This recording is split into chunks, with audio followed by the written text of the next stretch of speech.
Hi అండి. నమస్తే. నేను మీ లక్ష్మీ చౌదరిని. వెల్కమ్ టు మిస్టీ మధురిమలు తెలుగు ఆడియో స్టోరీస్. ఈ ఒక్కరోజే బిజీ. రేపటి నుంచి మళ్ళీ నార్మల్గానే అన్ని వీడియోస్, అప్డేట్స్ మీకు వచ్చేస్తాయి. ఇక ఈరోజు మరికొన్ని ప్రణయం పార్ట్ 172తో మీ ముందుకు వచ్చేసాను. కథలోకి వెళ్ళే ముందు లైక్స్, హైప్ ఇవ్వండి యార్. ఇంత బిజీలో కూడా నేను అప్డేట్ మీకు ఇచ్చాను కదా, మరి మీరు నా కోసం ఒక లైక్ ఇవ్వలేరా? లగేజ్ తీసుకొని అమ్మాయి భుజం చుట్టూ చేవేసి పద అని గుమ్మం వైపు తిరిగేసరికి షాక్తో బొమ్మలా బిగుసుకుపోయిన జయని చూస్తాడు ఆకాష్. తన పక్కన ఉన్న అమ్మాయి కూడా జయని చూసి కొంచెం ఇబ్బందిగా ఫీల్ అవుతూ అడుగు ఆపేస్తే, ఎందుకు ఆగిపోయావు, పద నేనున్నాను కదా అని ముందుకు అడుగులు వేస్తూ తల్లిని దాటుకొని గుమ్మంలోకి వెళ్ళిపోతాడు. గుమ్మంలో నిలబడ్డ తండ్రి వైపు చూస్తాడు. నాన్న, తను అని అనగానే ముందు లోపలికి పదండి అని అతను అంటారు. ఆ అమ్మాయితో పాటు లోపలికి అడుగు పెడతాడు ఆకాష్.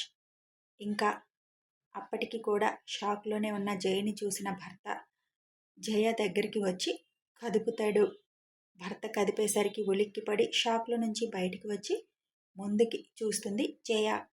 అక్కడ ఎవరు కనిపించకపోవడంతో గుమ్మం వైపు చూసేసరికి లోపల ఆకాష్ ఆ అమ్మాయి హాల్లో నిలబడి ఉండడం చూసి భర్త వైపు చూసి వాడు వాడు అని అంటుంది.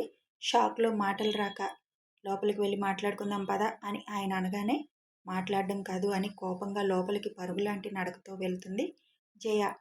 ఇల్లు బాగుంది అంటున్న ఆ అమ్మాయి మాట విని, బాగుంటుంది బాగుంటుంది, ఎవరితివే నువ్వు అంటూ ఆ అమ్మాయి చేయి పట్టుకొని లాగబోతుంటే జయ చేయి పట్టుకొని ఆపేస్తాడు ఆకాష్. మాటలు కరెక్ట్గా రానివ్వు, అడగడం ఏంటి అని ఆకాష్ కోపంగా అడుగుతాడు. అసలు ఎవరి అమ్మాయి అని అడుగుతుంది జయ. ఇంకా ఎవరో అర్థం కాలేదా? అర్థమైనా అర్థం కానట్టు నటిస్తూ అడుగుతున్నావా? నా భార్య తను అని ఆకాష్ అనగానే భార్య అంటుంది. మొహంలో నెత్తురు చుక్క లేకుండా పాలిపోతుంది జయకి. అవును, తను నా భార్య సోనియా అని చెబుతాడు ఆకాష్. ఆ అమ్మాయి వైపు ఒకసారి చూసి పసుపుతాడు కొత్తగా కట్టినట్లుగా అనిపిస్తుంటే, అంటే మాకు చెప్పకుండానే పెళ్లి చేసుకున్నావా అని కోపంగా అడుగుతుంది. చెబితే ఆ అమ్మాయిని కూడా నాకు దక్కనివ్వవు కదా, అందుకే తాళి కట్టి తీసుకొని వచ్చాను. ఎప్పుడు చేసుకున్నావు పెళ్ళి? కనీసం మీ నాన్నతో అయినా చెప్పకుండా అని కోపంగా అడుగుతుంది. ఇక్కడికి వచ్చే ముందే పెళ్లి చేసుకున్నాను, నాన్న అర్థం చేసుకుంటారని నాకు తెలుసు అని చెబుతాడు ఆకాష్. పెళ్ళి ఇప్పుడైతే మరి ఆ సంఖలో ఉన్నది ఎవరికి పుట్టిన బిడ్డ, ఎవరితో కని నీతో తాళి కట్టించుకుంది అని కోపంగా అడుగుతుంది.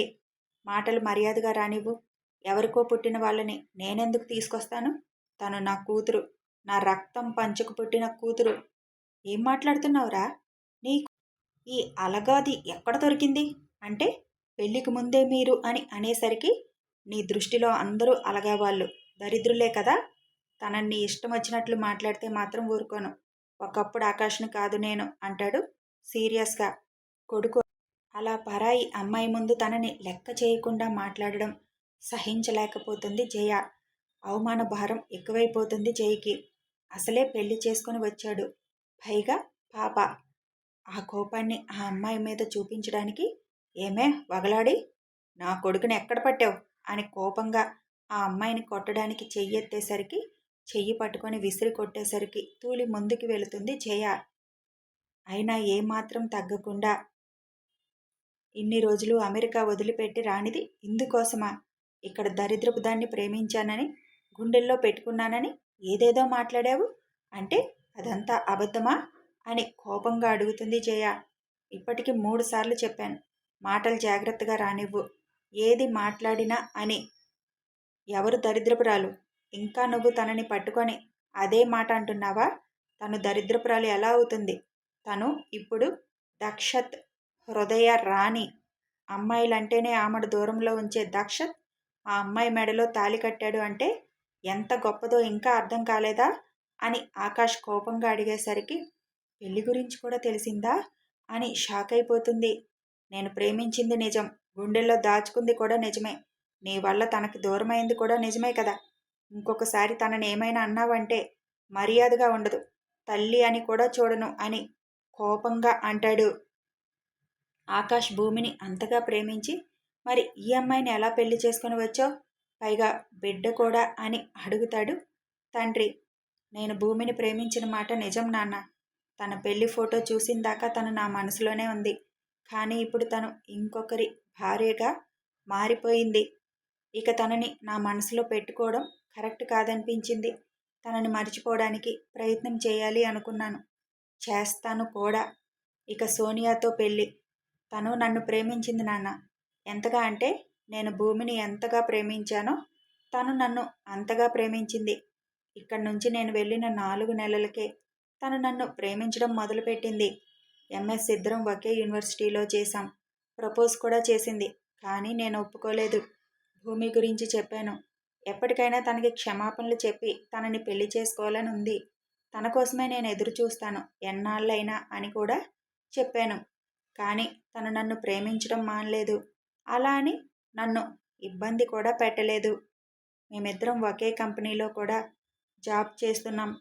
భూమి దూరమైందన్న బాధేమో కానీ తాగుడికి బానిస అయిపోయాను నేను.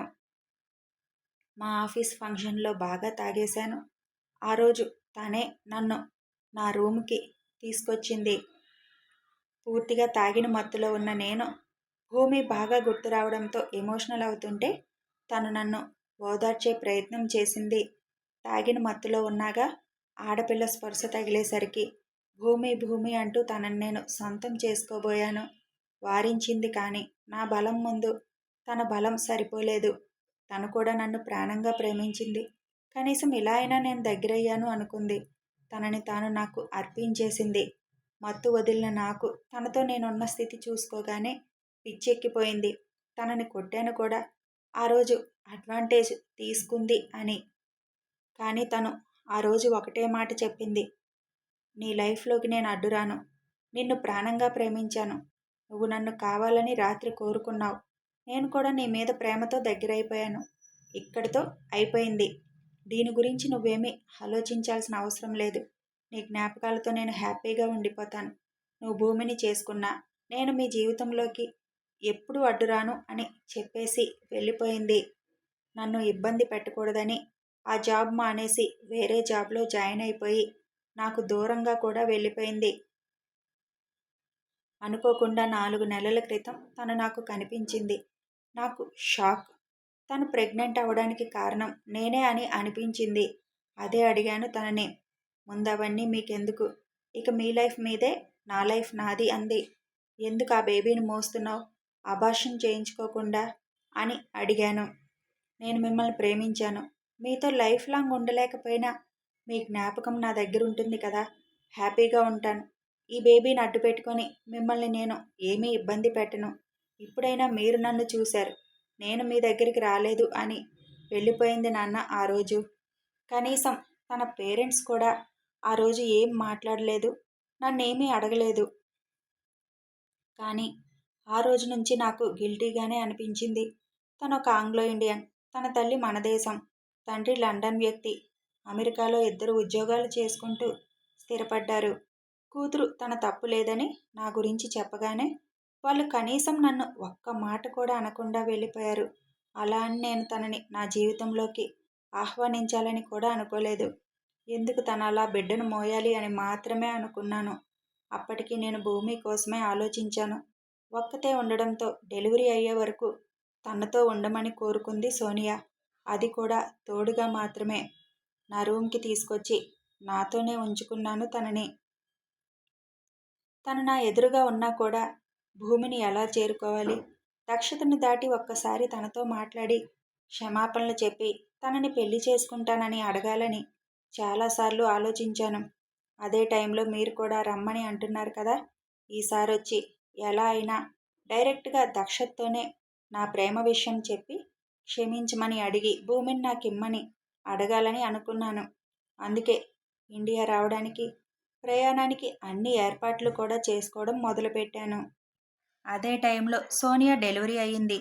పాపని చూడగానే మనసు చివుక్కుమంది. కానీ నాకు భూమి మాత్రమే కావాలనిపించింది. తను నాకు చెప్పకుండానే హాస్పిటల్ నుంచి వెళ్ళిపోయింది. ఫోన్లో అద్వైత్ పోస్ట్ చేసిన పోస్ట్ చూశాను. దక్షత్ భార్యగా మారిన భూమిని చూశాను. ఏడుపు వచ్చేసింది నాన్న. దక్షత్ భార్య. ఇక ఏ రకంగానూ నాకు తన మీద హక్కు లేదు. తన గురించి ఆలోచించడానికి కూడా అవకాశం లేదు. తన పేరును నేను నా నోటితో పలికిన దక్షత్ ఊరుకోడు. ఒక వీడియో కూడా పోస్ట్ చేశాడు. వాళ్ళిద్దరి మధ్య ఎంత బాండింగ్ ఉంది. దక్ష దగ్గర తను ఎంత సంతోషంగా ఉంది చూస్తే. వాళ్ళిద్దరూ ఒకరినొకరు ఎంత ఇష్టపడ్డారో అర్థమైంది. ఆ క్షణం అమ్మ మీద నాకు వచ్చిన కోపం మామూలుగా కాదు. తన వల్లే నేను భూమికి దూరమైపోయాను. తను ఆ రోజు తొందరపడకుండా ఉండి ఉంటే నెమ్మదిగా భూమికి నా ప్రేమని చెప్పుకొని ఆ ఇంట్లో వాళ్ళకు కూడా నా ప్రేమని అర్థమయ్యేలా చెప్పి తనని నా సొంతం చేసుకోవాలి అనుకున్నాను. కానీ ఈవిడికి కొడుకు మనసు కన్నా డబ్బు, హోదా ఇవే కదా కావాలి. కనీసం నేను ప్రేమించిన అమ్మాయి నాకు దక్కలేదు. నన్ను ప్రాణంగా ప్రేమిస్తూ నా బిడ్డను మోసి ఒంటరిగానే ఉండి పెంచుకోవాలనుకుంటున్న తన ప్రేమను నేనెందుకు కాదనుకోవాలి అని అనుకున్నాను. ఇండియా వస్తే మళ్ళీ పెళ్ళి పెళ్ళి అని పోరు పెడుతుంది. ఎవరో ఒకరినిచ్చి నాకు పెళ్లి చేయాలని మీరు అనుకుంటారు. అన్నిటికంటే మించి నా ప్రేమను నాకు కాకుండా చేసిన ఆవిడికి నేను కూడా విలువ ఇవ్వాలి అని అనుకోలేదు. అందుకే తనని పెళ్లి చేసుకున్నాను. వద్దు అంది. మీ మనసులో నేను లేనప్పుడు తాళి కట్టి ఉపయోగం ఏముంది అని అడిగింది. నా మనసులో స్థానం ఇవ్వడానికి సిద్ధపడ్డాను నాన్న. ఎందుకంటే ఇప్పుడు నా హృదయంలో భూమికి చోటు లేదు. ఇక నుంచి నా జీవితంలో ఉండేది సోనియా మాత్రమే అని అంటాడు తన పక్కన కూర్చొని పాపని చేతిలోకి తీసుకొని. నువ్వెవరో అడ్డమైన దానిని తీసుకొని వస్తే ఊరుకుంటాను అనుకుంటున్నావా? మంచిగా నటిస్తూనే నిన్ను తన మాయలో పడేస్తుంది. అర్థం కాలేదా నీకు? ముందు దానిని ఇంట్లో నుంచి బయటికి పంపించు అంటుంది జయ. తనుంటే నాతో పాటు ఇక్కడుంటుంది. లేదు అంటే శాశ్వతంగా తనతో పాటు నేను కూడా ఈ గుమ్మం దాటాల్సి వస్తుంది. ఆలోచించుకో అంటాడు ఆకాష్. ఏంటండి ఏం మాట్లాడరు అని అడుగుతుంది భర్త వైపు చూస్తూ జయ. అంతా చెప్పాడు కదా, వాడి ప్రేమను ఎలాగో వాడికి దక్కనివ్వలేదు నువ్వు. కనీసం వాడిని ప్రేమించే అమ్మాయినైనా వాడి జీవితంలో ఉండనివ్వు. వాడు సుఖంగా ఉంటాడు ఆ అమ్మాయితో. ఈ పెళ్లి నేను అంగీకరిస్తున్నాను. నా కోడల్ని ఇంట్లో నుంచి బయటికి వెళ్ళమనే హక్కు నీకు లేదు. ఇష్టం లేకపోతే నువ్వు పో. ఇన్ని సంవత్సరాలుగా నిన్ను భరిస్తూనే వచ్చాను. ఇక నీ వేషాలని నేను భరించలేను.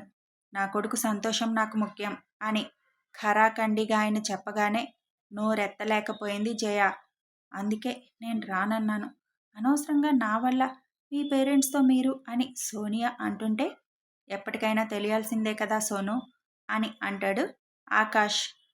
పాపని చేతిలోకి తీసుకొని ముద్దు పెట్టి అమ్మాయిని రూమ్కి తీసుకువెళ్ళు ఆకాష్ అని చెబుతారు అతని తండ్రి. మామగారి కాళ్ళకి నమస్కారం చేస్తుంది సోనియా.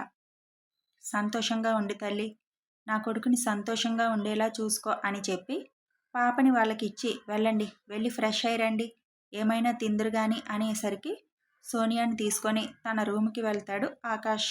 కథ కొనసాగుతుంది. ఈరోజు చిన్నదే బిజీగా ఉన్నానని చెప్పాను కదా యార్. అలాగే ఈరోజు జయాకి షాక్ ఇచ్చే పనితోనే ముగిస్తున్నాను. ఎందుకంటే మన హనీమూన్ జంట బాగా అలిసిపోయి నిద్రిస్తున్నారు కదా. ఇక కథ నచ్చితే ఛానల్ని సబ్స్క్రైబ్ చేసుకొని సపోర్ట్ చేయండి. వీడియో నచ్చితే లైక్ చేయండి, షేర్ చేయండి, కామెంట్ చేయండి. Thanks for watching.